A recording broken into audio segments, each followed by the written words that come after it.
evening and welcome. Good evening and welcome. Hey, you are safe. It is okay to relax your mind, your body, to take a deep breath in and out, breathing into this present moment with me here and now, taking a deep breath in and out, breathing in love, breathing in kindness, compassion, and breathing out any stress and worry. Welcome. Tonight I am trying to do a more softer speaking because I'm finding my whispering and maybe my microphone setting hasn't been it's hard. The feedback I've been getting is that it's hard to hear me, so I've got the Blue Yeti on like I think it's the bilateral, it's the setting like this. If anyone has a Blue Yeti and knows what I'm talking about, help me out. Anyway, so I'm trying to soft speak tonight and we'll see how that goes. And I wanted to do a ramble, a processing of what I have been reflecting on today. And you can feel free to relax to the soft sound of whispering and brushing, or feel free to listen in and reflect with me, and share your thoughts. So today I was in a conversation with somebody who was sharing their frustration and their sense of hopelessness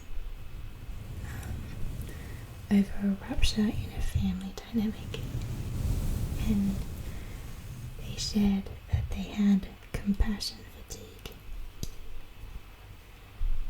And I've been thinking how compassion fatigue is a phrase that's almost commonly and widely accepted. We understand it as somebody is burnt out. A caregiving role can be a lot of giving, and it can feel quite depleting. Even occupations like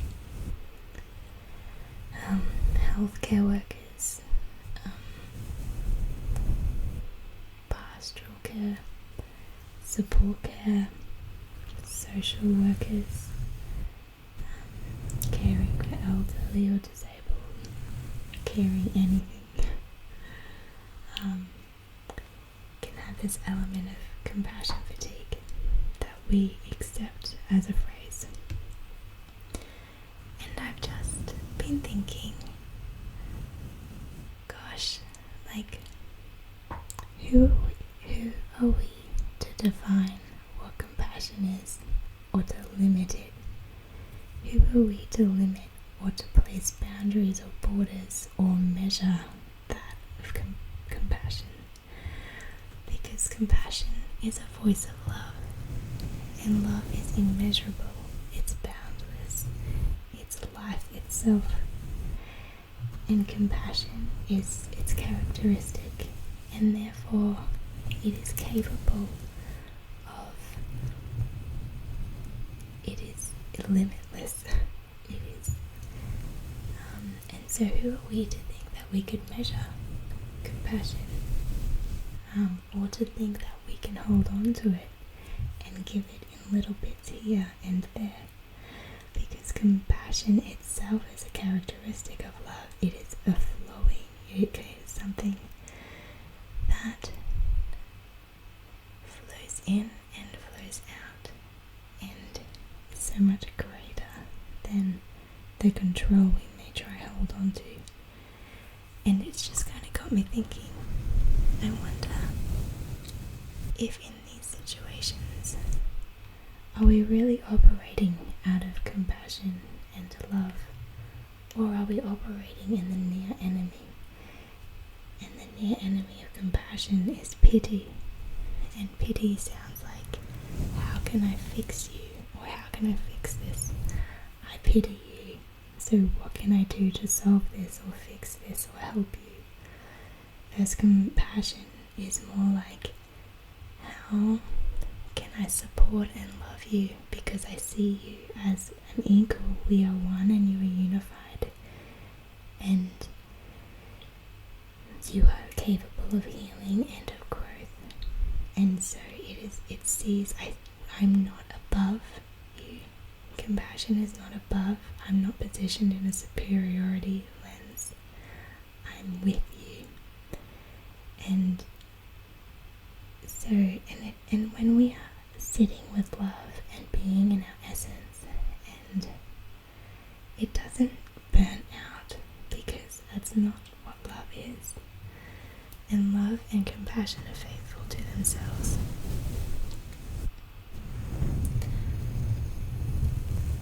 So it makes me think, if I'm coming to this burnout, this feeling of I'm fatigued, I'm burning out, what is it, or where is that coming from? What is driving my actions or my behavior? And is it that of fear, or is it an emotional wounding? Do I feel the need to step in and solve or fix, or show pity on someone because I'm trying to meet an emotional need to be needed? For instance, my ego may want to solve a problem, and that makes me feel better about myself by helping somebody else out. But the only thing with that is over time, my ego builds up, but it doesn't actually, it gets drained because it's energy, it's control, and it's trying to measure. And it's based on performance. I am being this kind, and I am being this compassionate, and I am doing this much. And that in its very nature is a lot of energy, and it burns us out. And so I wonder, is it really compassion fatigue? Because who are we to measure compassion? I don't think it can fatigue. But it doesn't seem like it's nature.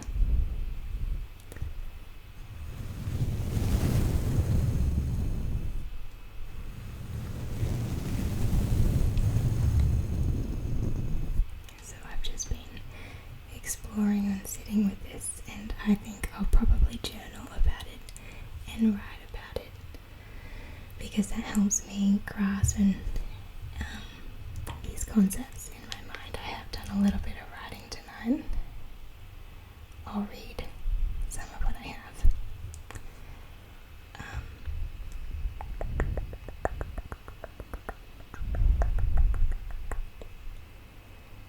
Okay. The nature of compassion. So, who are we to put a limit on compassion? To say that love, the very essence of life itself, has a boundary, a threshold beyond which it cannot go. Compassion is not something that depletes. It is not a finite resource that runs out when we've given too much. True compassion is not transactional, nor is it something we can control or ration. It is a characteristic of love, and love in its purest form is boundless, immeasurable, and sustaining. So if we burn out and feel depleted and exhausted from giving, then perhaps it's not compassion that we've been extending.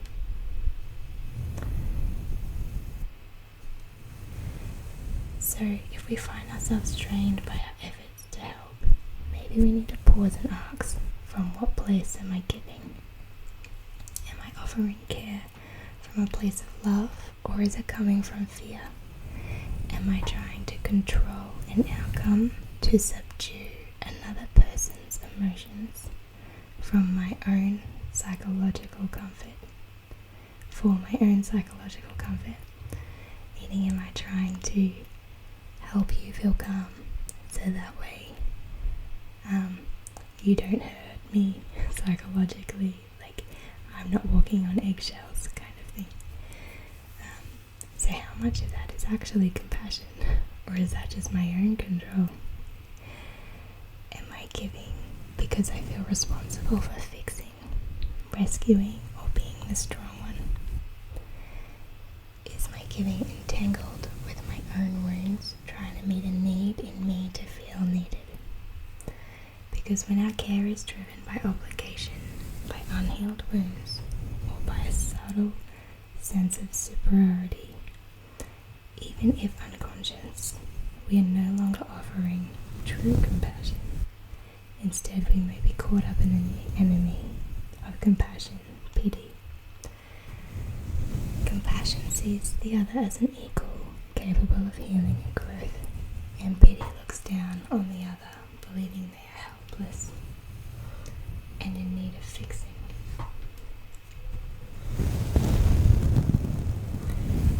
If what we call compassion is leaving us burnt out, maybe we need to ask ourselves what is truly compassion, or was it truly compassion, or was it pity masquerading as care?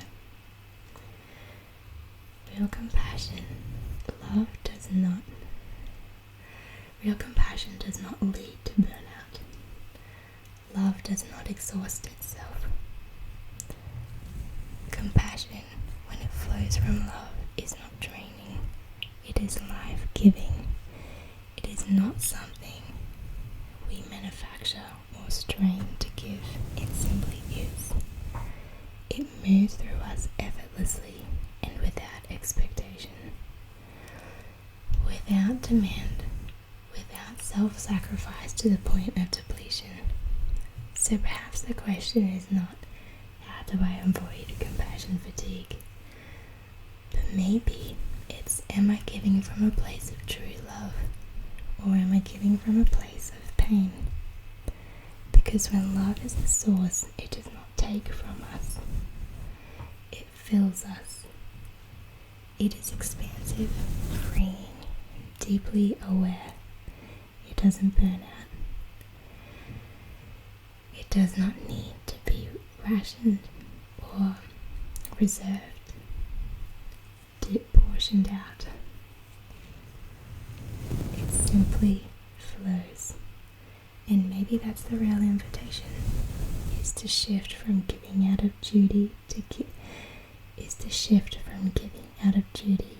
giving out of presence, from controlling to allowing, and from fixing to simply loving.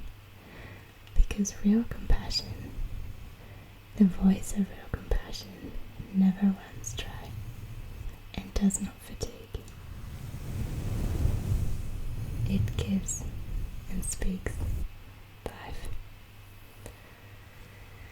And so that was my little writing just before. It's just been really on my mind, and I feel like there's a part of me that wants to defend compassion, and I know I don't need to, because it is faithful to itself, and real compassion, it will honor that, and it doesn't, you don't need to defend truth, because truth just simply is.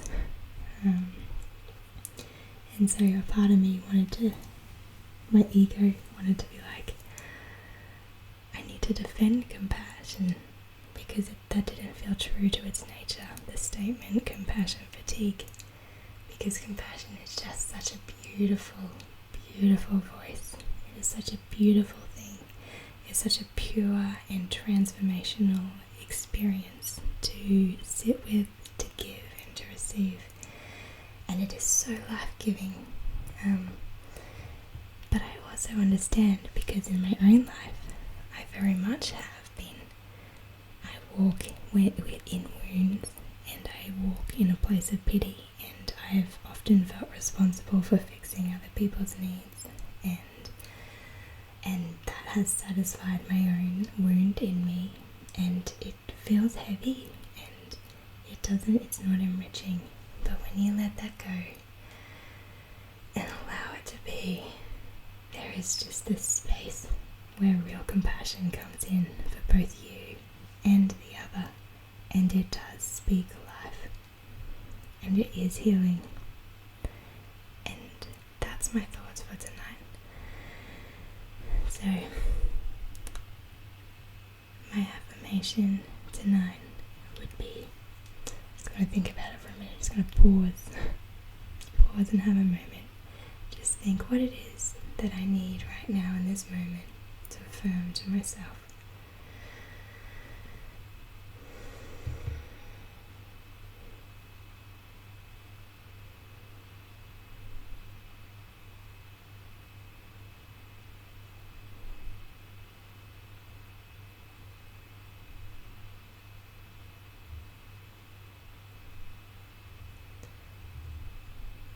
It is safe for me to sit here.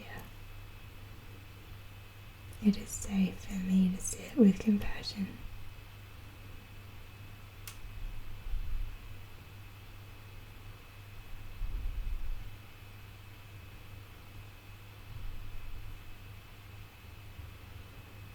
I let go of the need to position myself in a rightness or figure out one way over another, a right way of seeing something or not, and trust that, and just simply trust that I am seeking truth and aligning to love.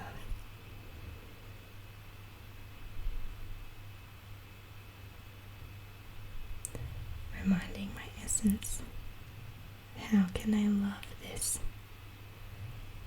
And letting down my ego that says, how can I fix this? But consciously picking up compassion and consciously letting go of pity. Much, much, much love and grace and